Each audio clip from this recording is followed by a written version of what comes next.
We're the Vanguard. We're the place where people who fall out of the success of the private sector and need help, we're the people there to help them. We're the people who says to a society that's having problems, there's some ways for us to work together to address these problems. While other people are thinking about how do we make money and exacerbating the problem, and others think about, well, we don't know what the policy can be. We're doing it. Welcome to the PM Podcast, brought to you by DonorSearch, the show that takes you inside the lives of thought leaders, innovators, and changemakers in fundraising, philanthropy, and civil society. I'm your host, Jay Frost.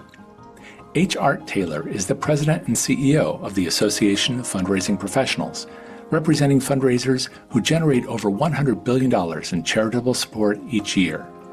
He previously led the BBB Wise Giving Alliance for 23 years, advancing nonprofit transparency and donor trust, launching the Accredited Charity Seal and GiveSafely.io, and hosting the Heart of Giving podcast. In this conversation, we explore his life and career, beginning with his earliest days growing up in South Philadelphia. I'd love to begin by just asking a little bit about your journey and maybe even where you're from. I understand, are you from Philadelphia? Is that right?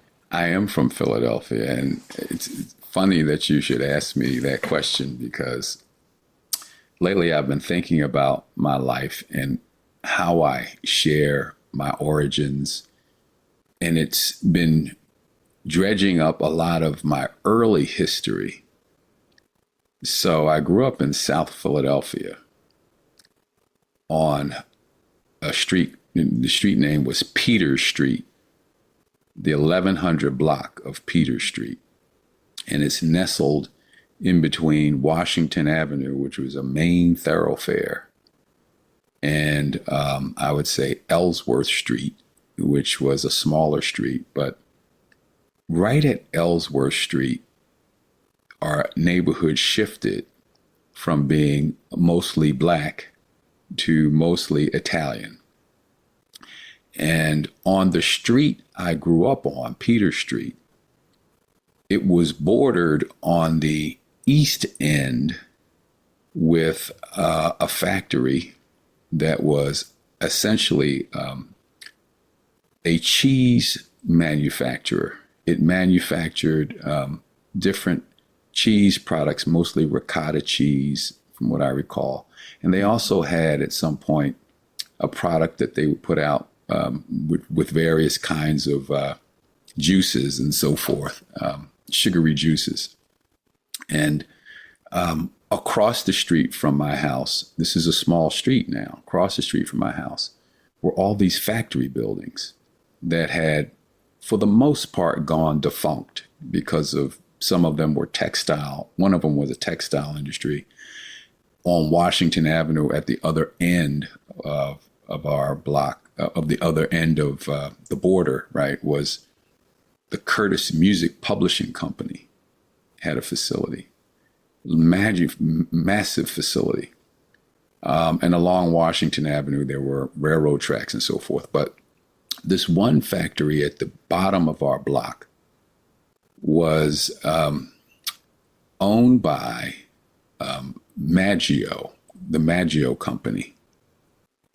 And I'll never forget, one day, kids being what they are, they, the two of the guys from my block, a couple of years older than me, they would try to break into this facility.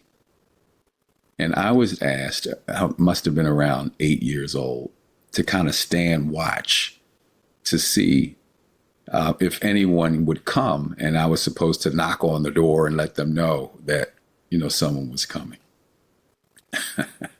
So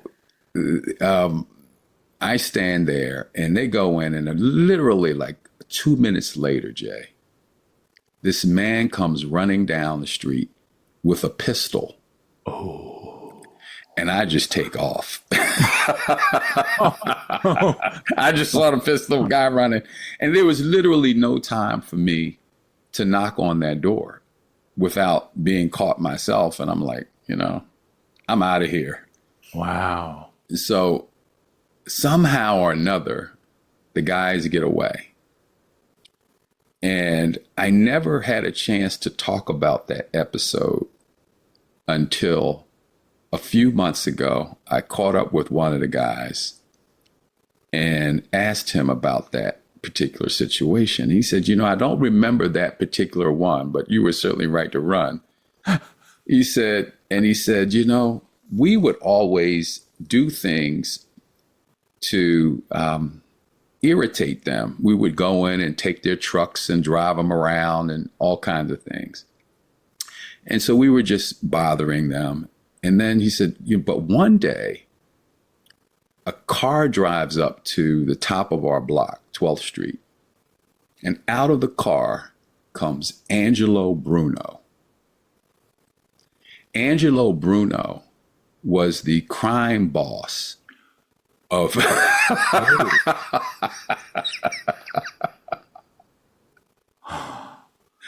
Angelo Bruno comes out of the car and he gets them together and he says, now look, I can't have you disrupting my business, but I tell you what I'm going to do. I'm going to allow you guys to have all of the sugary drinks you want for, this, we're going to open it up for one day. You can have all the sugary drinks you want. And apparently that was the understanding, right? But I read more about this after I was told this story, because I'm still too young to really understand any of this stuff, mm-hmm. right? But I read something about it the other day. And as it turns out, this building was at least the headquarters for Angelo Bruno's number writing. Oh, underneath the cheese and the sweet drinks was a numbers operation. And a numbers operation. Right. And it's, I won't tell much more about Angelo Bruno. You can read about him.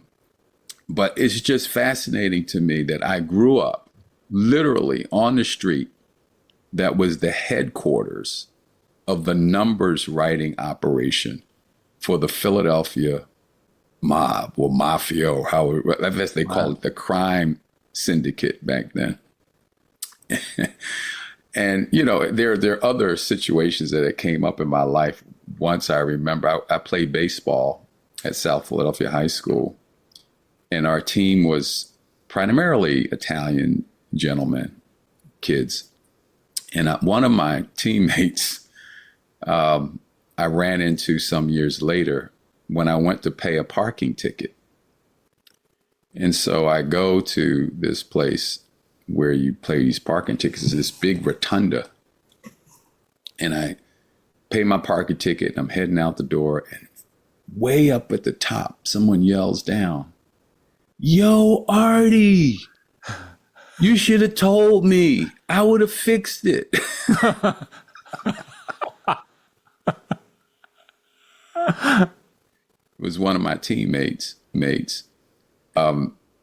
So about a year and a half later, the feds come in and shut down the entire traffic court operation because of ticket fixing.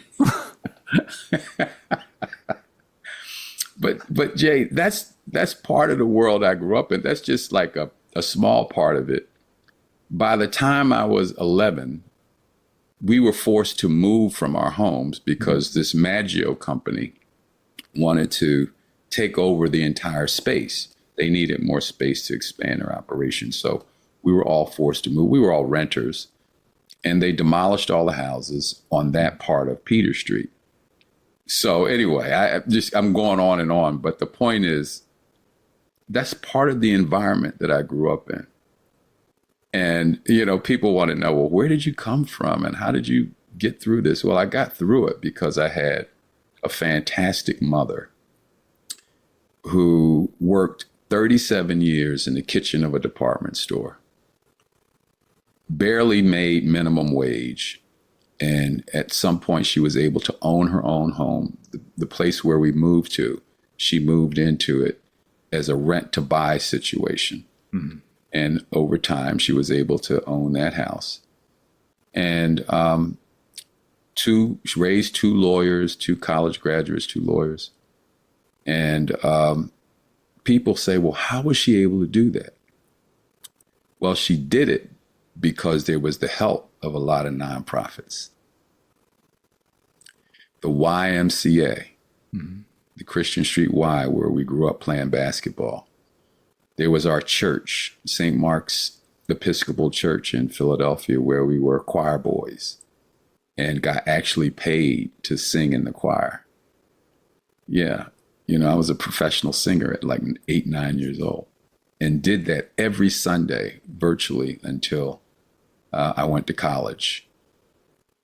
My voice changed from little boy soprano to this, baritone thing. But, those are, so you get to see, I got to see some of the nuance that goes on in our world, right? There were so many people who talked about, like Angelo Bruno, when I read about him, how he was this gentle Don. He didn't believe in violence unless it was, the worst of situations, and he took care of people. And then you juxtapose that with the men at the Y who helped raise me in the church. And so I'm surrounded by all of these influences, and at the one stable point of this was my mother. Mm-hmm. And my mother, God rest her soul, went through some stuff too, because my father wasn't the most stable person in the world. And there was an evening, I wrote about this at some point, where my father came into our house one night. He was estranged, in and out of jail from the time he was maybe 14 years old. But he was estranged. And he came into our house one night through the basement. And he crept up into our bedroom, my mother's bedroom. And the next thing I know, there are police and everything coming. Well, I didn't see my mother for another 3 months after that. And when I saw her, I could barely recognize her.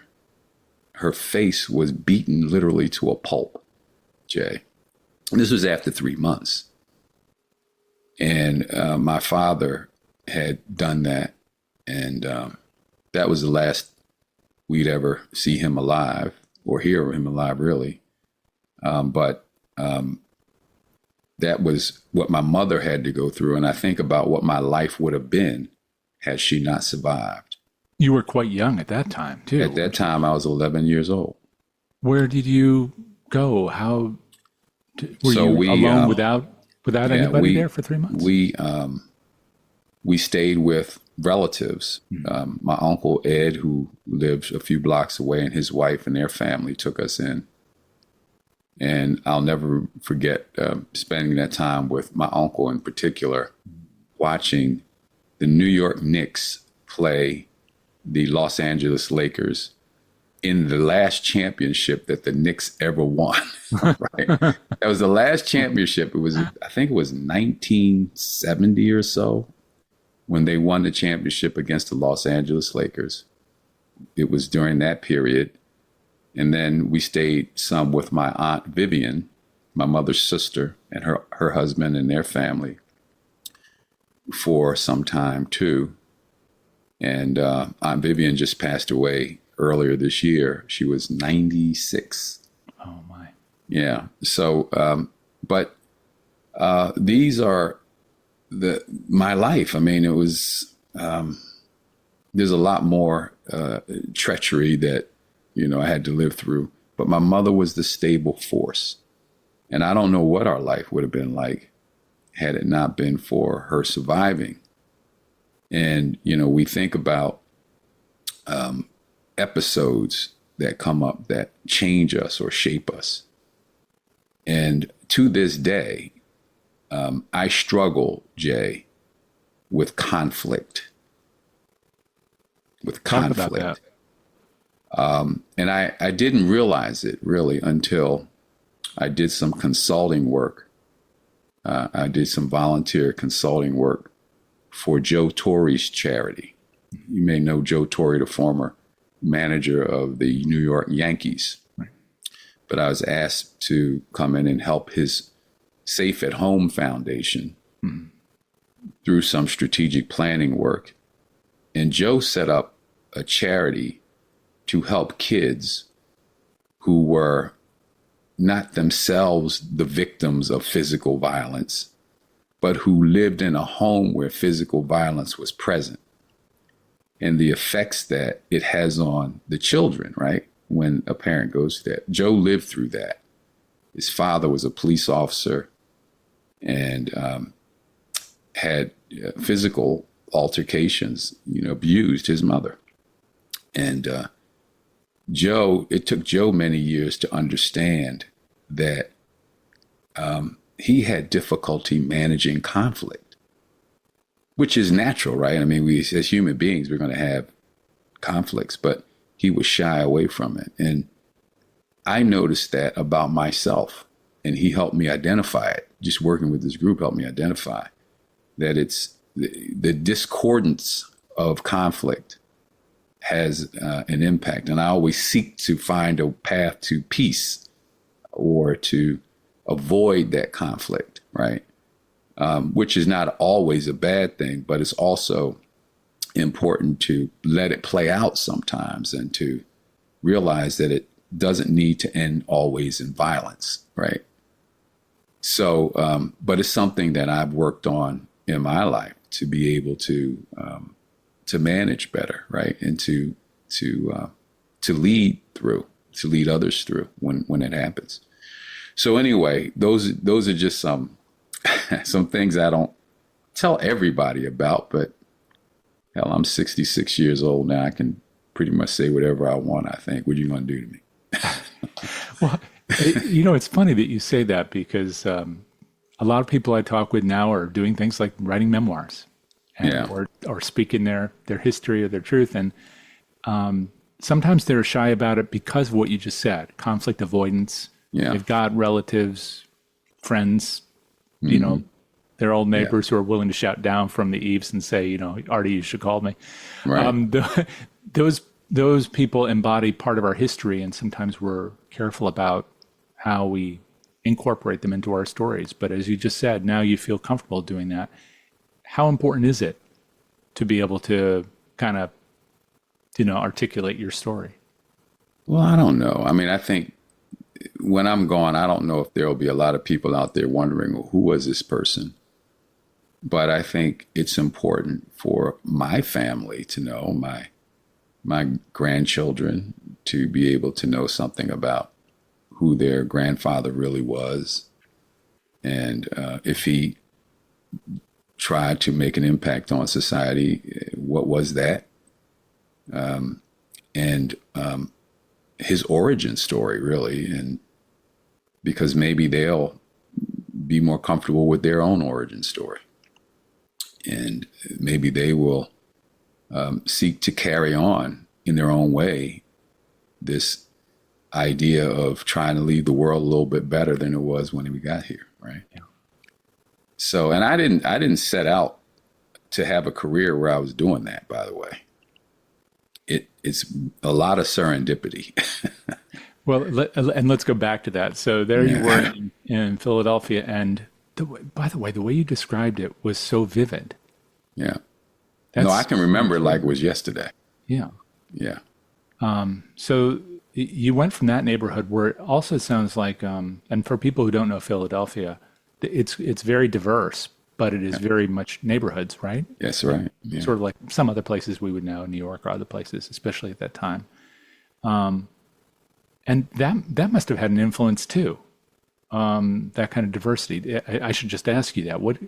You just described the street being next to an adjacent street, so it was more like an Italian neighborhood. That's right. Black neighborhood next to industry, and what was that in terms of feeding your awareness of, where you were in the world? Yeah, so my backyard on Peter Street abutted to the backyard of Miss Helen.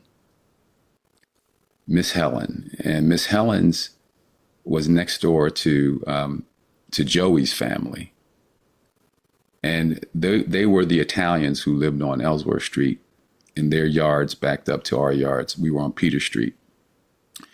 And so they would donate clothes to us. I mean, hand-me-down clothes we would get from them. Now, I don't know how much better off they were financially. Their homes were nicer. Ellsworth Street was a serious street. Ours was just sort of a smaller street in between two major streets, so to speak. And yet we were that close together, and we went to a school. My school, Andrew Jackson Elementary, I don't know if it's still the same name now, but at 12th and Federal, was full of all kinds of kids from everywhere.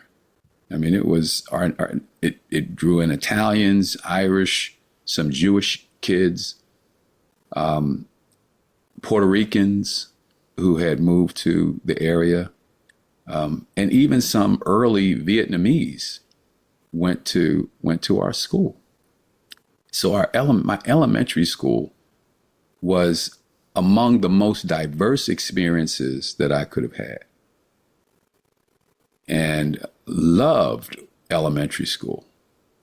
Was couldn't wait to get there. Couldn't wait to get there. It was fun. We learned. Kids were just kids. It was a great experience, my elementary school, Andrew Jackson. And the teachers were engaging. They cared about the kids. We were taught a certain discipline, believe it or not, and not physical, but we respected, seems to me, our teachers, and they looked after us. And my teachers, I think, saw something in me. The reason I got to be in a choir was because we would have music instruments. People would come by. We had a music program in the school where the school district would send in musical performers and the teachers who could teach different instruments. I played organ. I played flute. I played the cello even. I played saxophone. And I sang, and I'll never forget Mr. Pritchard came by and thought I could sing, and he did an audition, and I sang for him, and he said, "Oh, you should go try out for the All Philadelphia Boys Choir." And so I was accepted into the All Philadelphia Boys Choir with about 300 other boys from around the city. And we would meet every Saturday for choir rehearsal at Benjamin Franklin High School in North Philadelphia. And from there, Jay, St. Mark's Church was recruiting boys to sing in the St. Mark's Choir. And one of my classmates, who was also in the choir, had been accepted into the choir, and they were looking for more boys to sing. And he said, "You should try out for this." And so I did, and I got into the choir there. And my brother, who came a little after me, he got into the choir too. So we grew up as choir boys, You still remember the music you were singing? Oh my goodness. That was the other thing, Jay. I mean, the repertoire was very classical choral music. So we sang Bach, Palestrina, Brahms, Mozart, and then some of the more popular choral music, like not popular but more current, like Copland and Debussy. We sang a wide repertoire of classical music, classical choral music. And so we learned a lot about music in general. And still to this day, I sing. I sing in my church today. I sing solos sometimes I'll preach and I'll sing a hymn or two at church today. So it's stuck with me. But I'll just tell you, so many different experiences that shape your life and make you obviously the person that you are. But the diversity of experiences for me were just incredible is the only way I can. Now, when I went to middle school, I don't know if this is where you want this conversation to go. Please. But a friend of mine, Stacy Burrs was a kid I looked up to. He was a couple of years older than me, went to same elementary school, was a tremendous athlete. And so it was really through my interest and fun hanging out with Stacy that I got interested in basketball. Mm-hmm.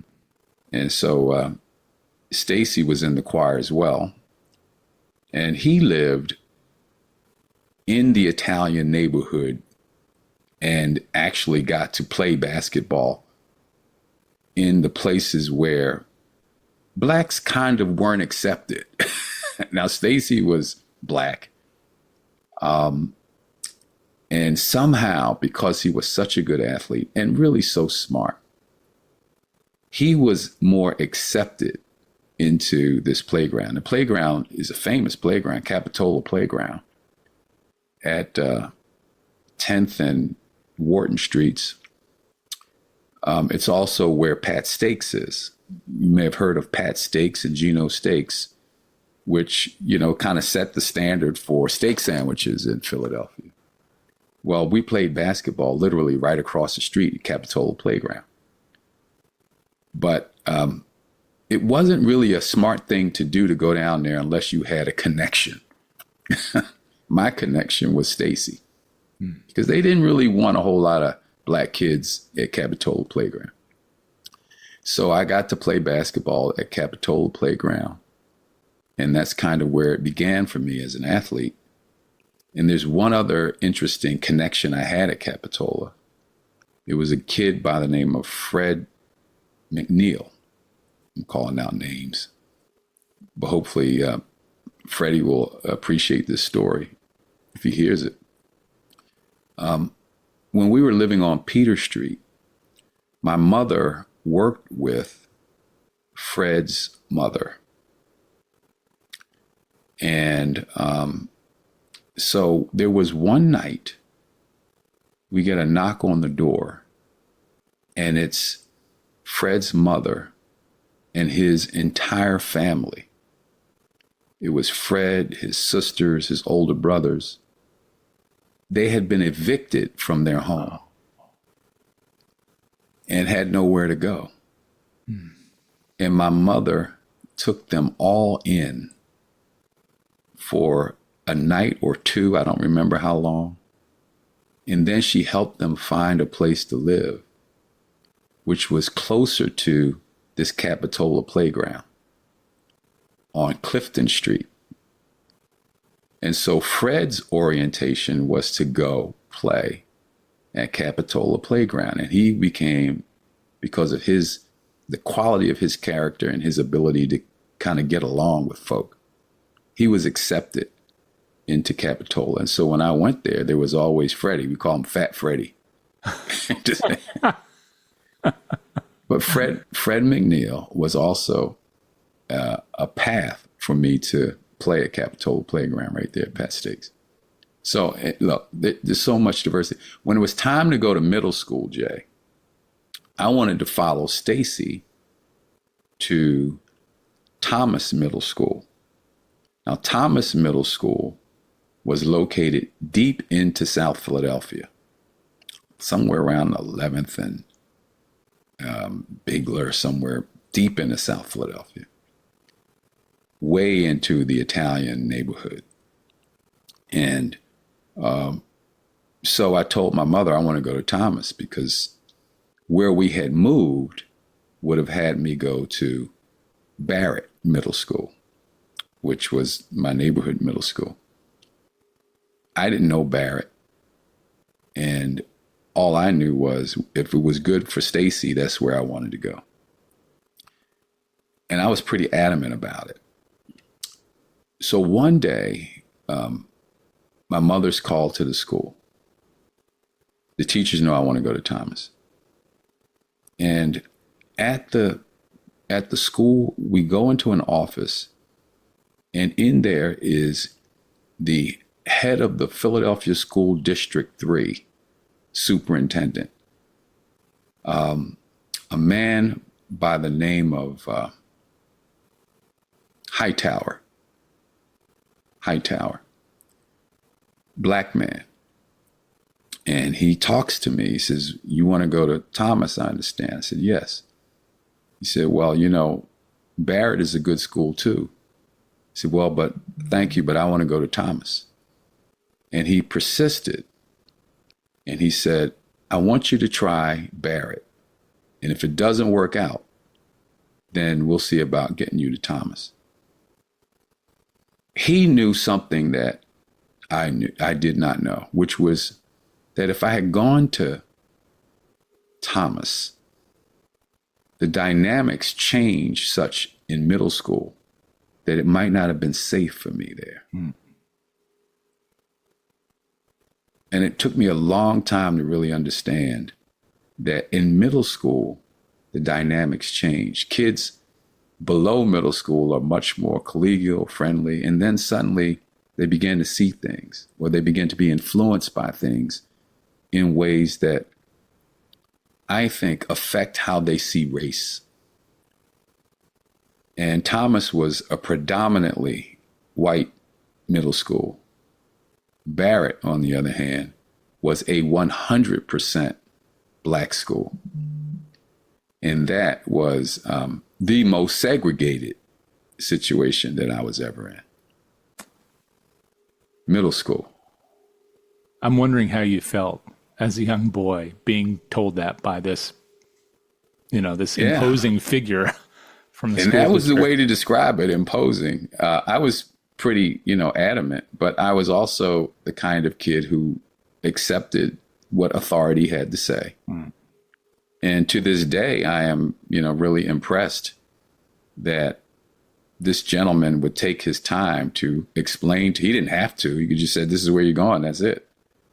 But to sit down with me and my mother and explain to me the situation. Now, a lot of it might have had to do with my mother. She was, she was like, "Wait a minute, my son wants to go to the school.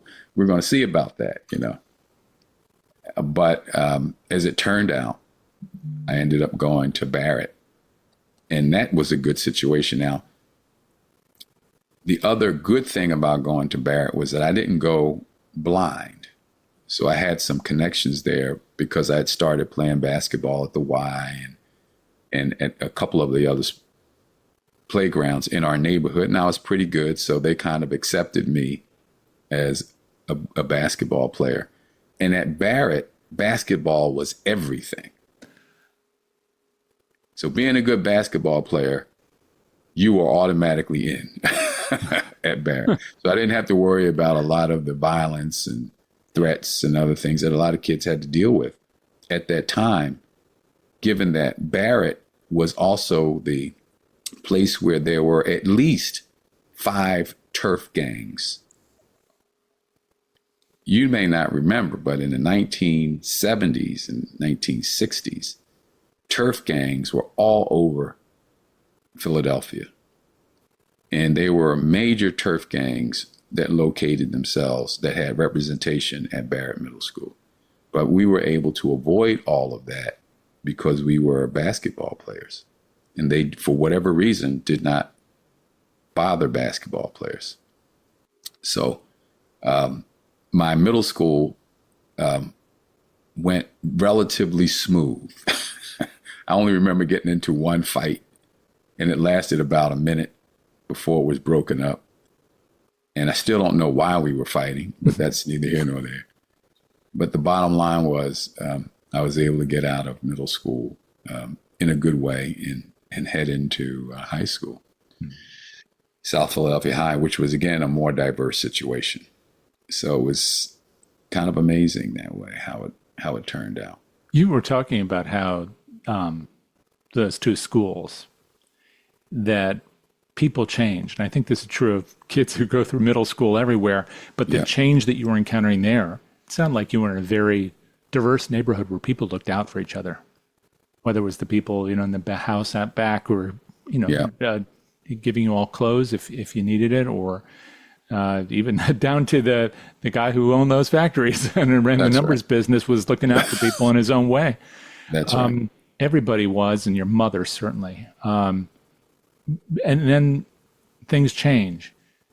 Did you start to recognize that difference too? It sounds like you were kind of this figure who was kind of living his life, and you weren't really obsessed with all that kind of nonsense. But no, we were aware of it. I don't want to make it sound like we didn't know that Black people are treated differently than others, right? But there's a different awareness when you're in middle school, I'm sure. Yeah, well, I think middle school, there's so much else going on, right? I mean, our bodies are changing. We don't know. We're testing authority in different ways. And kids are looking for ways to protect themselves, right? From ridicule or from being ostracized, and wanting to find community, right? And had I gone to Thomas, I don't know if I would have had the same opportunities to excel the way I did at Barrett. At Barrett, I graduated. I was the school scholar athlete. I played softball and had baseball. I played softball and basketball. And if you had the great grades, which I did, I graduated with the award for the school scholar athlete. Did the same thing in high school, by the way. High school, I was our school scholar athlete, won that award. But the thing is, you are aware and you understand the boundaries of the situation and how you needed to conduct yourself and where you needed to be and where you needed to not be, depending on the time and circumstances.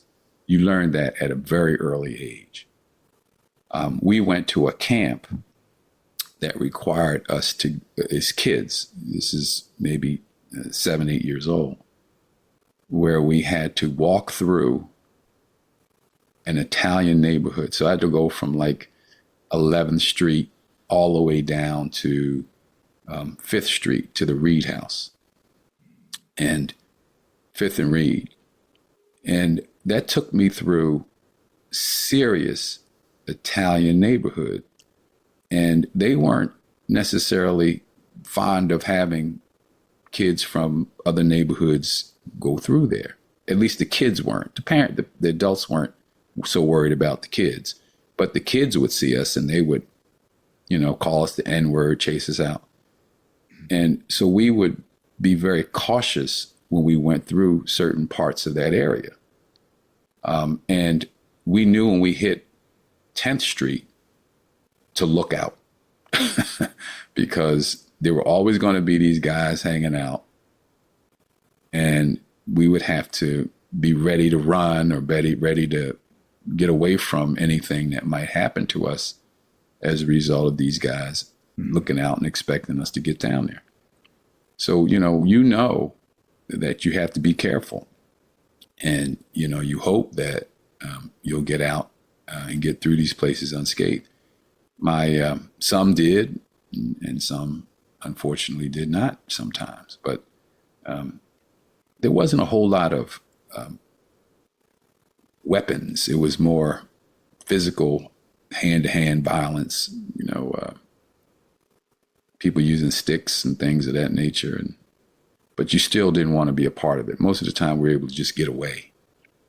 But you had a certain degree of awareness of the potential danger of venturing into these places. Yeah. So then you were back in high school. It sounds like it went very well. I know you received that recognition. Yeah. High school was a lot of fun. It was a lot of fun. I got to play 3 sports. We learned a lot. I didn't actually go to the main building at South Philadelphia High School. There was a annex program that they had called the South Philadelphia High School Motivation Program. And it was for kids who could go either way. And they wanted to keep us from going the wrong way. I didn't think I was one of the kids who could have gone either way, but I kind of felt that I was going to go the right way. But at that point, there was this program created, and it took a small segment of kids who had promise and put us into an environment together. So we were away from the larger school, which had about 3,500 students in our high school. Our high school probably had closer to 300. So we were part of South Philadelphia High School, but we attended in a different building, and we were taught by different teachers, and we had a different kind of community there, which was very nurturing and very supportive. So high school was fun. Played sports, participated in student government, was well thought after. When you walked into South Philadelphia High School, you see my picture there in the box, the trophy case of this is the basketball player. It was a great experience for me personally, and I look back on high school very fondly. A very diverse situation too. Maybe by that time kids grew up and kind of realized that, well, we're different in some way. We're going to be perceived differently, but we got to go to school. And there was a lot more of let's just get along and learn and be friends to the extent that we could be. Nobody went home to anybody else's house. I mean, if you were black, you went to your home and you went to your neighborhood. Everyone. But when we came to school, we were all friends, and we, took our studies seriously and our friendships and let that play out to the best that we could. And then you went from there to, again, you went to school and got a CPA and you got a JD. But that caused you to leave, right? I mean, you go to Franklin and Marshall, so you must have left. Franklin and Marshall College, yeah. Franklin and Marshall College was the most important academic experience in my life. I did very well in high school, but didn't realize how underprepared I was for college academically. And, that's a sad kind of situation that students today find themselves in. And today, I don't think there would ever be a kid who would go to Franklin and Marshall College from South Philadelphia High School. And that's because a place like Franklin and Marshall would never have South Philadelphia High School on its map of kids to recruit. And the only reason I think I was recruited was because of sports. The coach at Franklin and Marshall, a man named Glenn Robinson, who, by the way, is the winningest basketball coach in the history of Division III. He has over 1,000 victories. Wow. And in all of the divisions, I think he's ranked somewhere in the top 10 of all-time winning coaches in basketball. So I had a great coach, and he came and recruited because he found out about me playing in, I would get stories written up about me and all that, and they would see that, and I wasn't quite good enough to play in Division I, but I was good enough to play at Division III. So he recruited me, and my second choice would have been Dickinson College, another liberal arts school. But Franklin and Marshall was closer to home, and it had an accounting program. So And I you chose already knew Franklin. that that's what you wanted to study, or I had no idea what I was going to do. So I looked in the newspaper and I said, well, where are the jobs? And back then, all the jobs were in accounting. So, okay, I guess I'm going to be an accountant. It's a funny story because I tell kids today, I ask, what do you want to do? And they say, I don't know. Maybe I'll be a teacher. I said, why do you want to be a teacher? I don't know. I said, well, why don't you like figure out how to make $1 billion? And if that doesn't work out for you, then you can be a teacher. But why start out? You're a poor kid. Why are you going to be a teacher? I mean, your mother you was don't, an if- influence in a lot of this stuff. What did she have to say about all this? My About where mother, you- my mother was pretty direct about it. She do what you want, but just realize you got to make a living. My mother was really clear and pragmatic. For her, it was all about being able to take care of yourself and your family. So, my mother had an 8th grade education, Jay. Her parents died. Her mother died when she was when she was 13 years old. And so she moved to Philadelphia and she kind of made her way connecting with other relatives and waited until she had children, until she was in her 30s. But when she had children, she was completely devoted to them. But she was also very pragmatic. I don't know where my mother found fun in life. Maybe just watching TV. She always had the most up-to-date TV. And she would come home and she'd have a quart of beer. And she was a smoker. And so she'd come home, smoke a couple cigarettes, drink her beer, watch her TV shows, go to bed, wake up the next morning, do it again. Lather, rinse, repeat. She was like the most consistent person you'd ever want to know.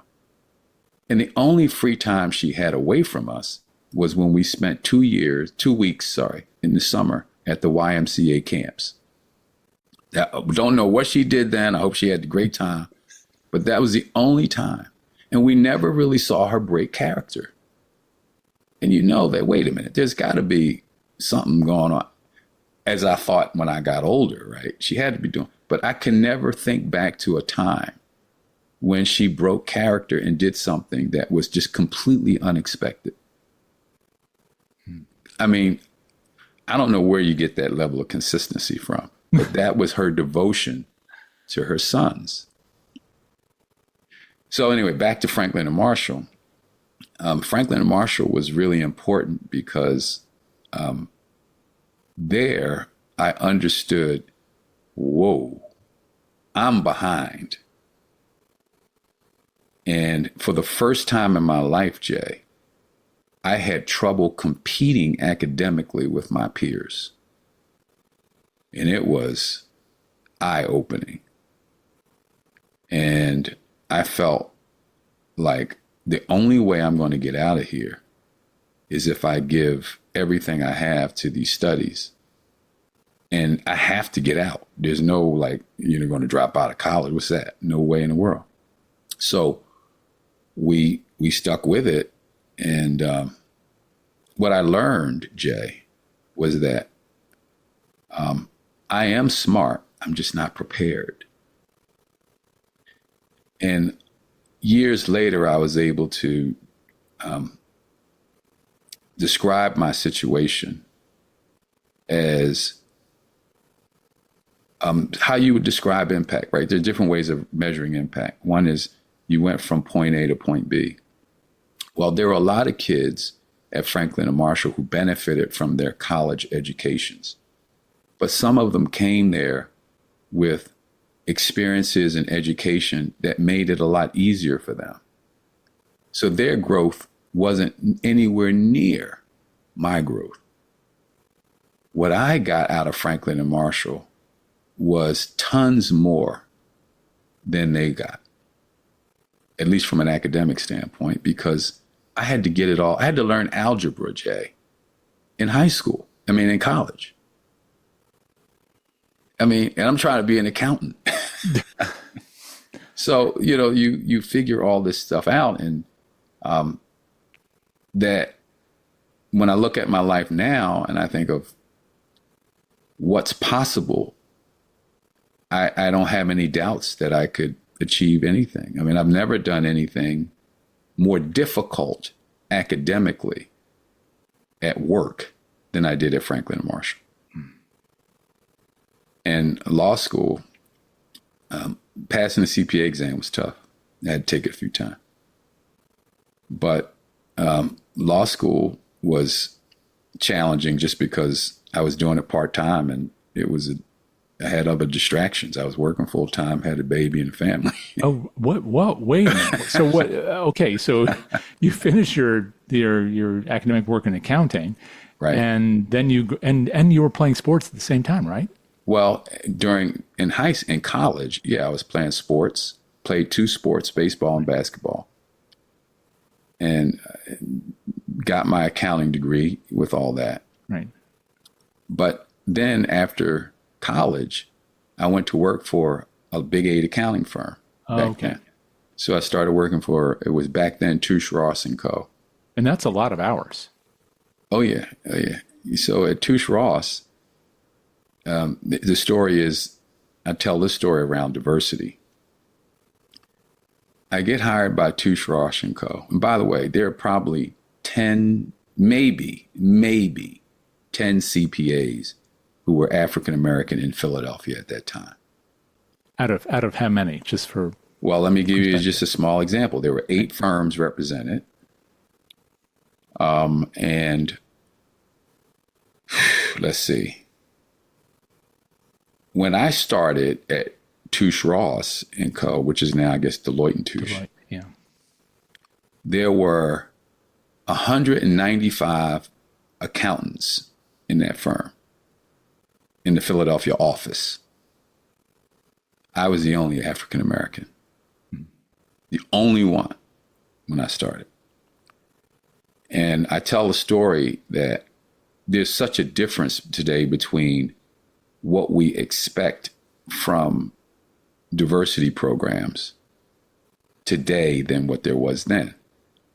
So back then, maybe they were interested in some degree of diversity. Because they said, well, we at least got to have one, right? So they hired me. Interestingly, one of their clients was an organization by the name of OIC, Opportunities Industrialization Centers, founded by a man named Leon Sullivan. And I'll tell more about, if we have time, I'll tell about that story too. But Leon Sullivan started OIC, and I'll tell you about that story. But it was an African-American-led nonprofit job training center. And so I guess they felt, how can we continue to do the books for OIC if we only have at least one Black person? Because Leon was all about selective patronage, meaning that he led a series of boycotts in Philadelphia, which we call selective patronage, in the late 1950s, that sought to get companies in Philadelphia to hire at least one Black person. Just one. Which sounds small to today's audience, but it was a big lift then because of the environment, the atmosphere, the obvious people prejudice. Don't understand. There were no. So he would organize 400 preachers in Philadelphia, 400 Black preachers, and every Sunday they would go to their pulpits and they say, "This week we're boycotting XYZ company. So we don't want you to buy any of their products." And then they would go to the company and say, "So are you going to hire one?" And many of them say, "Okay, we'll hire one." And the famous case was this Tasty Cake company. I don't know if you ever heard Tasty Cake. Of course. Yeah. Well, Tasty Cake prided itself on having the freshest cakes in the world, right? And so they wouldn't hire one Black. So the preachers decided they would boycott Tasty Cake. And those cakes were drying up on the shelves.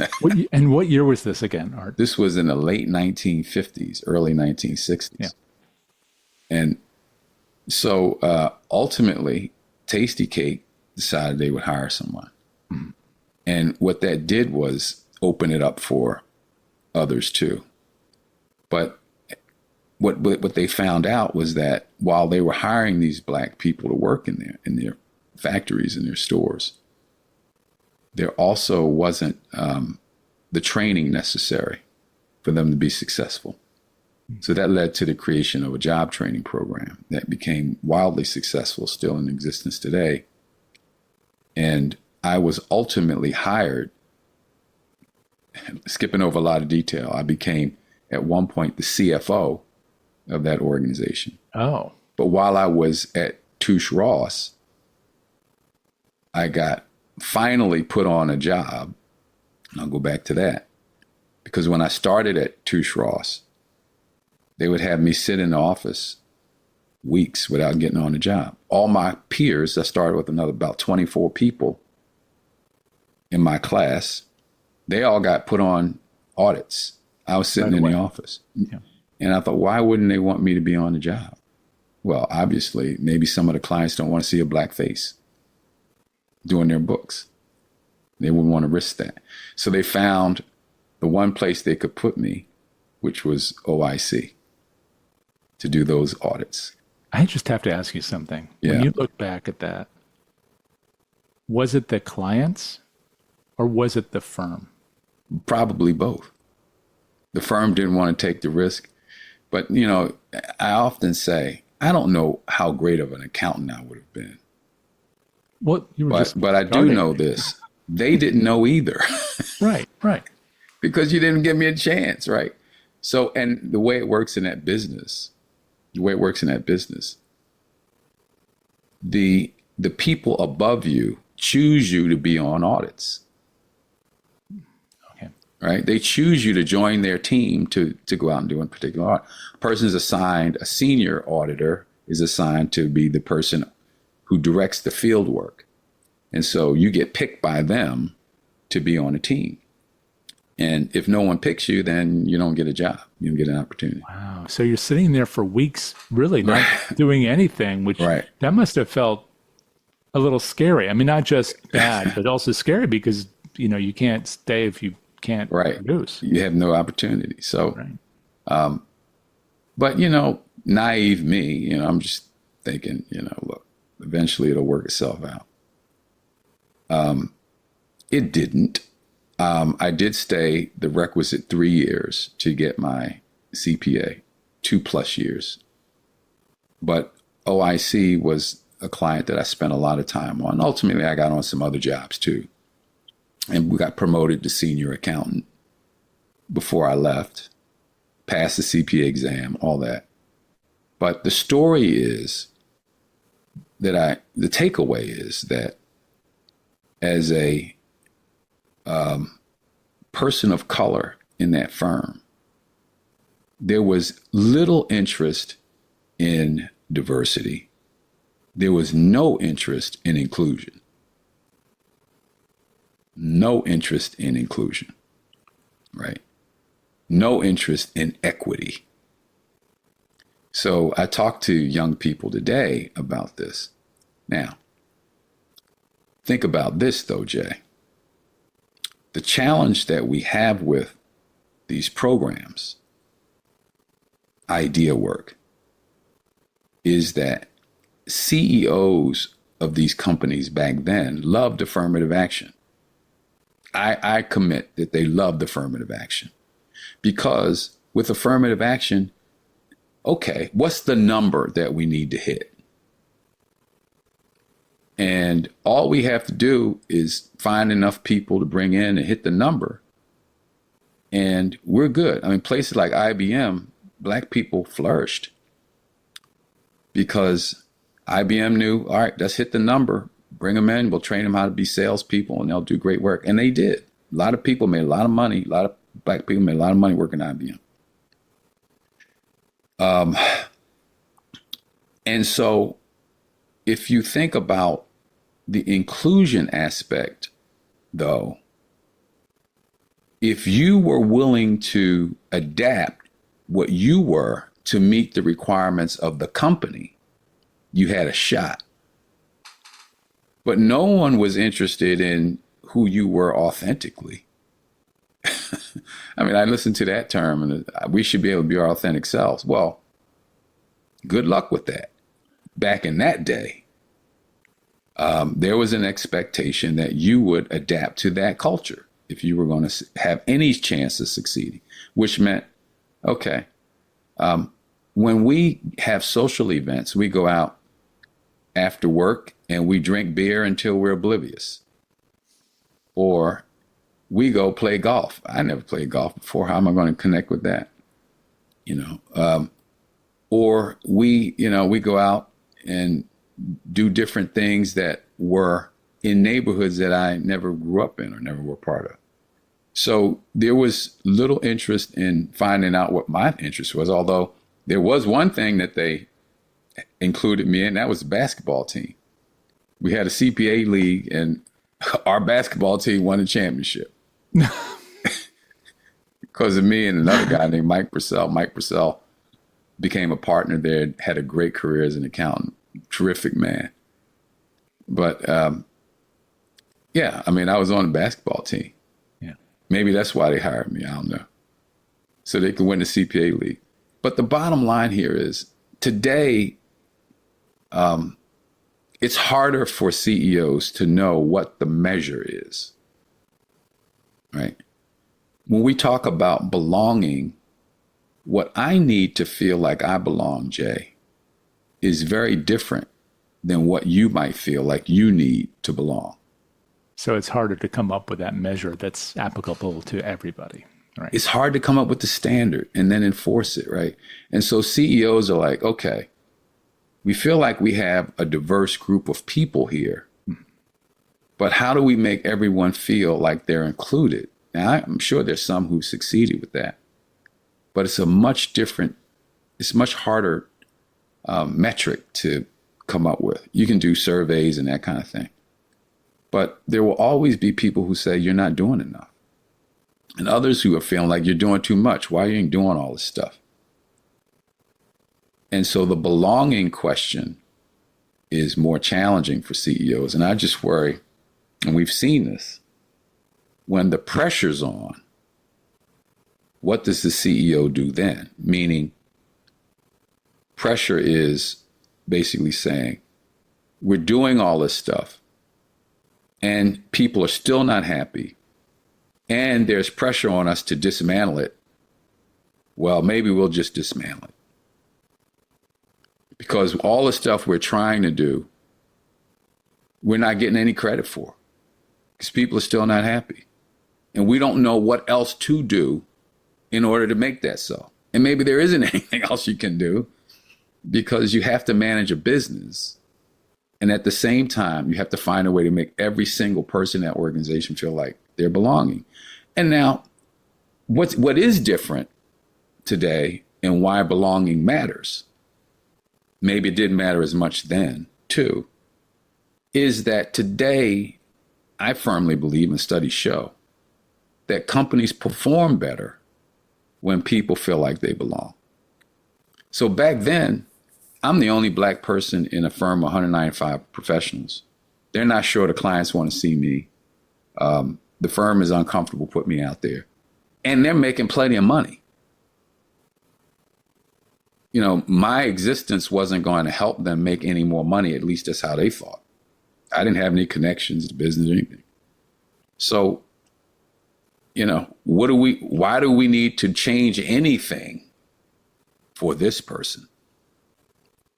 For me, they don't need to change anything. They're making plenty of money. Today, I don't know if that is true. I don't think you can make plenty of money today and not have everyone in your organization feel like they belong and that they're producing. The world is too diverse. We've crossed the threshold of having people in places from diverse backgrounds who matter and who are able to make a difference and who you must contend with, who you want in your businesses. The markets have changed.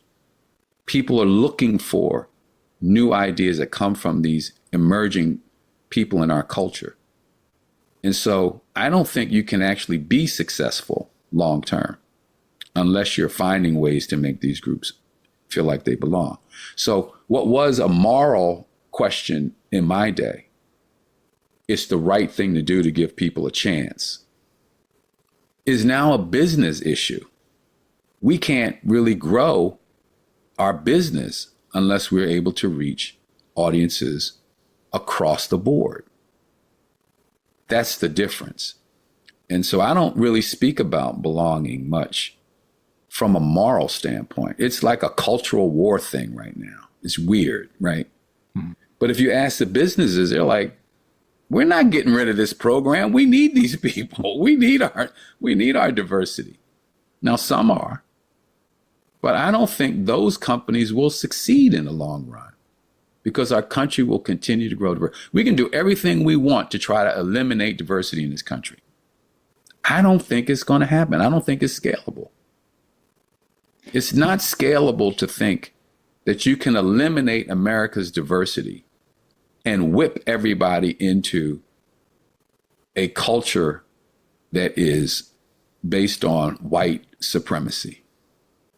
Just don't think you can do it. It's Good not luck like with it. I know they're trying mightily. Right. That's what I wanted to ask you. So the pressure now, it sounds like from what you're saying, the pressure isn't within the companies and organizations, the nonprofits we know and love. It's not there. They're trying to figure this out because the value of diversity is not just a moral value. It's a business value. It's one that enables them to raise money, to spend money, to work the economy. It's the right thing to do. But the government is taking a very different position. So I know we've jumped ahead quite a bit, but no, that's cool. Where are you taking that now? Not only within the AFP role that you have, where that has to be a consideration, but also just broadly within the sector as organizations try to figure out, do we scrub the language from our website and still consider ourselves devoted to making sure we have an environment of belonging? How do you deal with both the legal and the organizations are going to do what they have to do to survive. And I could not question the decisions that any of them make. Some will say, you know, we're not changing anything, forget them. Others will say, we have to change it because it's going to affect us in ways that we couldn't recover from if we get called out, or like Columbia University, where I teach, by the way. Think about that, Jay. Well, and you're kid teaching from ethics. South Philadelphia teaching at like ethics at the kid grew up on the street with Angelo Bruno's number racket, teaching ethics at Columbia University, the School of Professional Studies. Think about that for a minute. Well, and ethics is at the core of this whole debate with Columbia about whether or not it's ethical to do what they're doing to submit. Yeah, and you know, when we think about ethics, we like to try to create these bright line standards, which I get, right? But here's the thing, and I'm not defending Columbia one way or another, but I can kind of understand how they could come to a decision like they did. All right. Let's think about it this way from the standpoint of stakeholders. So a lot of this was around research dollars, right? It was the research dollars that they stood the risk of losing. Right. Hundreds of millions. Hundreds of millions. There are obviously Black people and people of color who are running some of these research programs. Without the money, what happens to them? There are studies that could impact the quality of life for people from diverse backgrounds. And if you discontinue those studies, when do you get to pick them up again? Some of them may have been longitudinal. I don't know, but they could have been longitudinal studies where if you break them off, the data's no good anymore. You've lost decades maybe of information and you can't pick it up anymore. So I'm just like, some could look at it as purely an economic decision that Columbia made. We don't want to lose the money. But think about it this way. Columbia doesn't net any revenues from that. I mean, if you get a government grant, you're spending it. The institution doesn't net any revenues from it. There is overhead. A little. Yes, overhead but, is overhead. You got to have overhead. Of course, yes. You got to have overhead. But they're not netting anything from it. So you're essentially basically saying, we're just going to kill all these research programs. Mm-hmm. Now, I still don't know, Jay, what it means internally to the institution.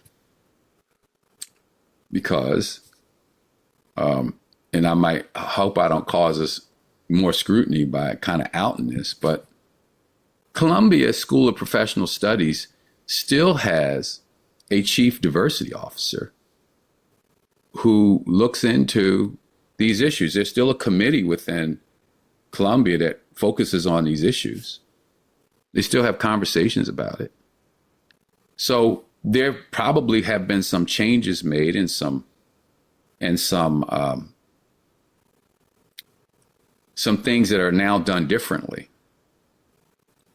But I mean, I can tell you that at least in SPS, we're still trying to do things to make sure everybody has opportunity. So now we'll see what happens. Now that I said that, it might be, oh, let's get that too. But, you know, I don't know. I think organizations are going to try to decide how far to go with this, but also to recognize that we can't succeed unless we have diversity. So we're going to do what we have to do to make it palatable to this administration, which is problematic in some ways. But we're also going to make sure that we continue to work to the extent that we can, because we can't live without it. I do want to ask you about one thing with this. Yeah. It's not restricted to Columbia. It's really about philanthropy in general. Yeah. If we believe that a grant maker, a philanthropic entity, in this case, it's the government grants, but it might be a foundation somewhere or an individual donor, and that's happened at a number of these institutions where they've had significant influence about how they will respond to these government inquiries, congressional inquiries. If they ask an institution to do something which they feel is discriminatory to one or another population within that university, let's say community,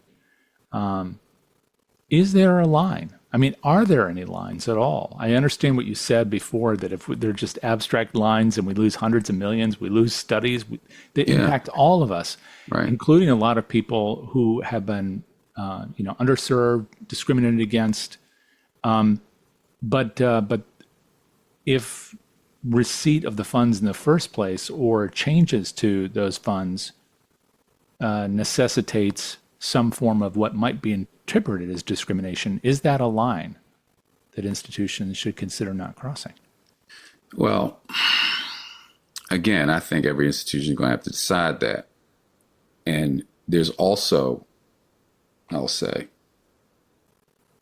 maybe it doesn't work in every situation, but there is potentially the need for institutions to think about, I guess we called it back in the day,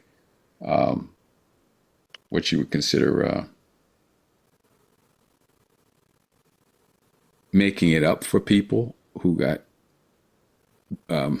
who were affected in a certain way by a racist policy, giving something to people who are impacted, so that while you may hurt them in one way by doing something, you're trying to find ways to mollify that effect by doing something else. And I don't know if that works in every case, but I think we have to begin thinking like that too. In other words, if I'm going to do something that I know is good for our business, but has the effect of holding a particular group back, what can we do as an institution to make up for that? I don't know. I'm just putting that out there as a concept. But are there things we can do to address that? I don't know the answer to that, but I think that's how you have to think, right? I mean, just in everyday business, we might tell an employee, I need you to work this weekend, but I'm going to give you a few days off next week. Right? Are there things that we can do? I'm not saying I got the answer, and people might listen to me, Art, you're nuts. What are you talking about? And I accept that. But if you don't believe that we're in this for the long haul, and you believe that what is happening here during this period of time is the end of it, then you see things differently. I personally believe it's a long game. And I am not as torn up as some. I'm torn up, but I'm not torn up as some about this period. There's always been periods of success followed by retrenchment, right? There's always been that through the struggle for civil rights. There's always been, starting with Reconstruction, periods of success and movement, and then followed by Jim Crow. And so we're going to see that.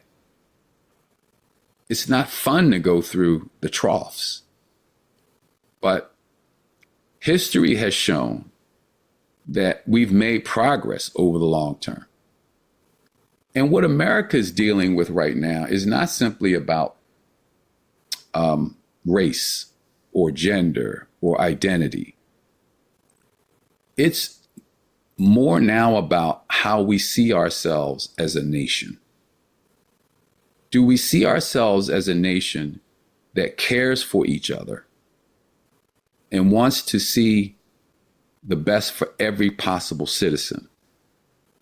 Or are we less concerned about the needs of everyone and only focused on, quote, the winners? The winners. I think that's what we're really fighting over here. Race is embedded in that. Gender and these culture wars are embedded in that. But to me, it's more about this broader question of how we see ourselves as a society. And again, I don't quite know how you can have success in an economy, in an enterprise, or in a society if people don't feel like they have a shot. How do we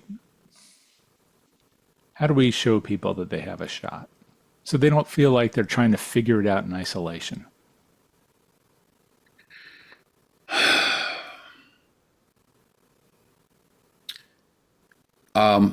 Well, let's put the government aside for a minute, because, and by the way, and their federal government, which is an institution, but certainly every person inside of the government, our government, doesn't see things this way, right? So that's part of that.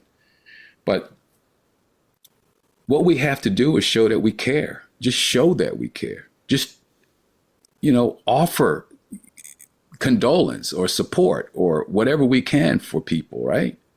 I don't know. I mean, I think that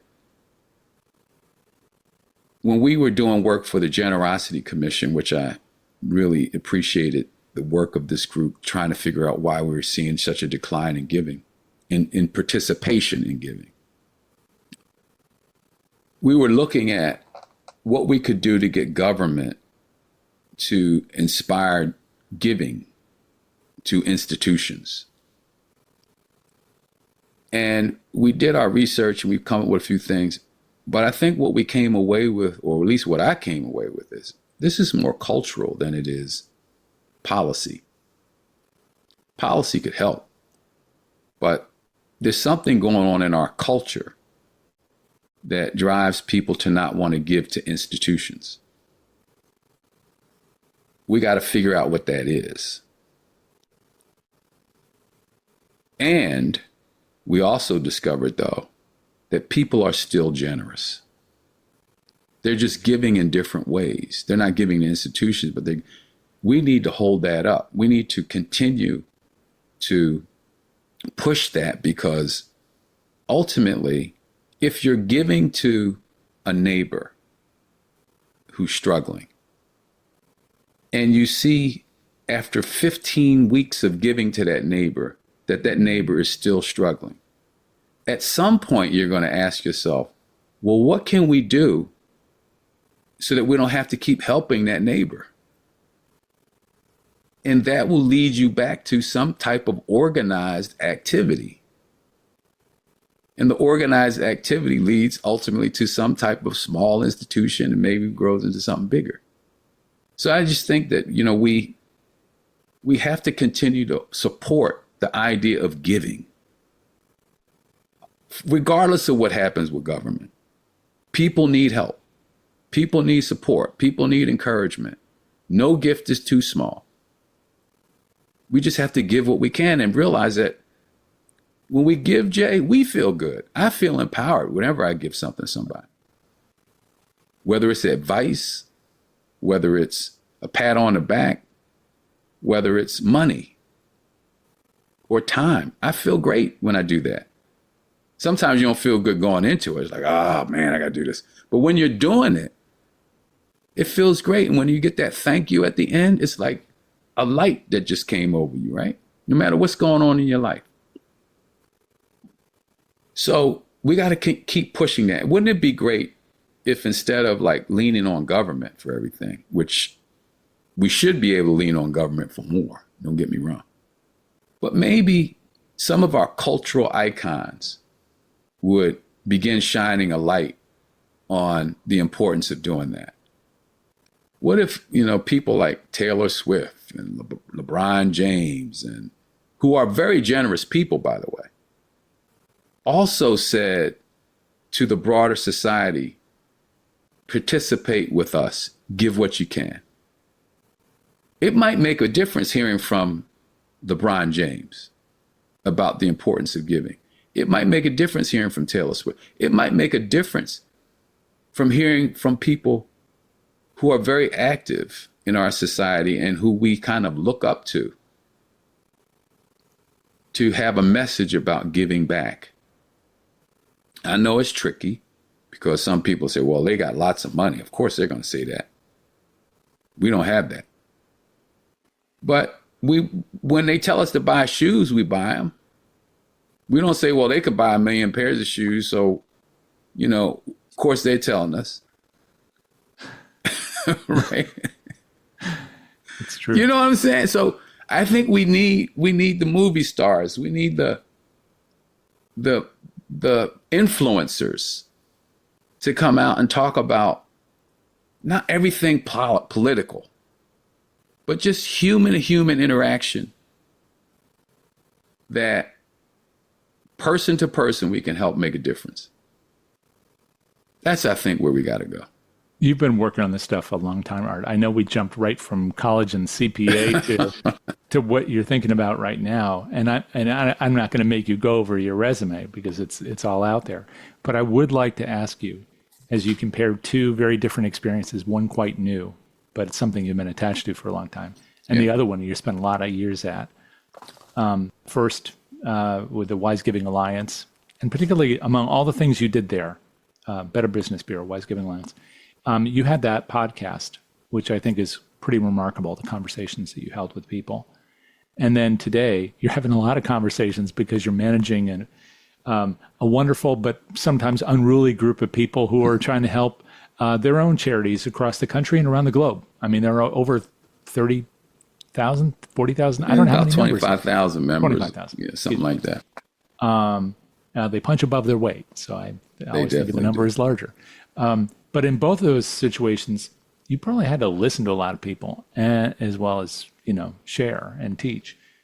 Is there something that you found over that time? Because now it's 3.5 decades that's consistent in all this that leads you to think with hope.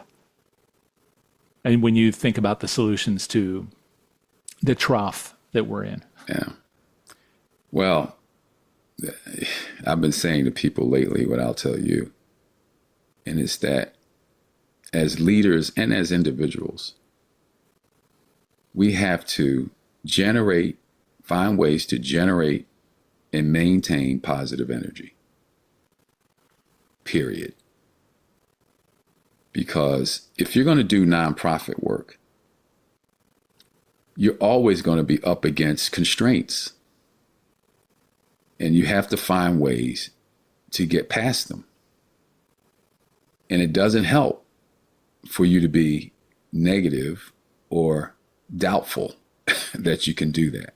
Now, I understand that you have to be realistic about your situation, right? And you can't just look at a challenge and say, well, we're just going to do it. That's ignorant. But you do have to have a certain degree of faith that the answers to questions for which you're still struggling will eventually come to you if you are able to be positive and supportive. And it doesn't help, Jay, if you're negative, because if you want to be negative and doubtful and depressed, the world will help you with that. That's easy to get support for that. There's a million people who will tell you why you can't do something, right? There's always a reason why you can't. So what I say to people is, fine, if you want to be that way, it's going to just be harder to do something. And being positive doesn't guarantee that you're going to be successful. But maybe you'll do it with more joy. And maybe you'll do it with more resolve. And maybe you'll do it with more appreciation for the challenge, and you'll be able to inspire others. See, all of this has to be done in collaboration or in community. And how do you inspire people if you're negative and down about everything? So in the fundraising profession, what donor wants to hear from a nonprofit leader is like, well, if you give us this grant, I don't know what's going to happen. They'll be like, okay, thank you. Here's a few dollars. Go away. They want to hear about why you're excited. They know it may not work, but they want to see your level of excitement and enthusiasm and your reasons for why this thing might work. Why you're hopeful so that you can give them hope that their grant can be something. Most fundraisers are that way. And so that's the thing. It is harder when you're in an environment that doesn't seem to support that, right? Like we seem to be in now. The environment is such that, my goodness, everything we're trying to do is being undermined. And it's harder, now because of that. We still have to be positive and hopeful. We just have to find different ways. Unfortunately, probably some organizations won't make it because they were heavily dependent on a funding source that is no longer going to be there. But remember, too, we've gone from 66% of families giving to nonprofits to 49.5% in a 20-year period ending in 2018. There are lots of people out there that we have to reach. And if we can reach them, maybe we can do more. There are new technologies that are enabling us to do things that we couldn't have dreamed of before. Let's get smarter, right? There are people who still have yet to understand the joy in giving back and supporting an institution and seeing the value of it. Think about the people who are leaving government.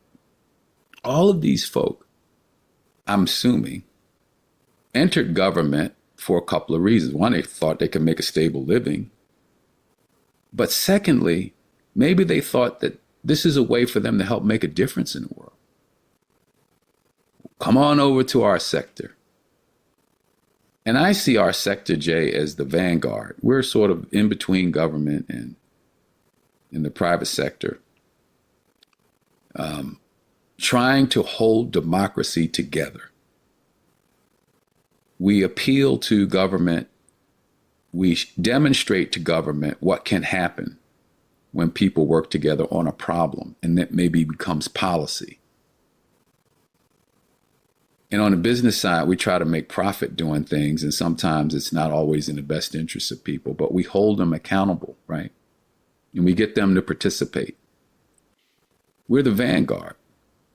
We're the place where people who fall out of the success of the private sector and need help, we're the people there to help them. We're the people who says to a society that's having problems, there's some ways for us to work together to address these problems.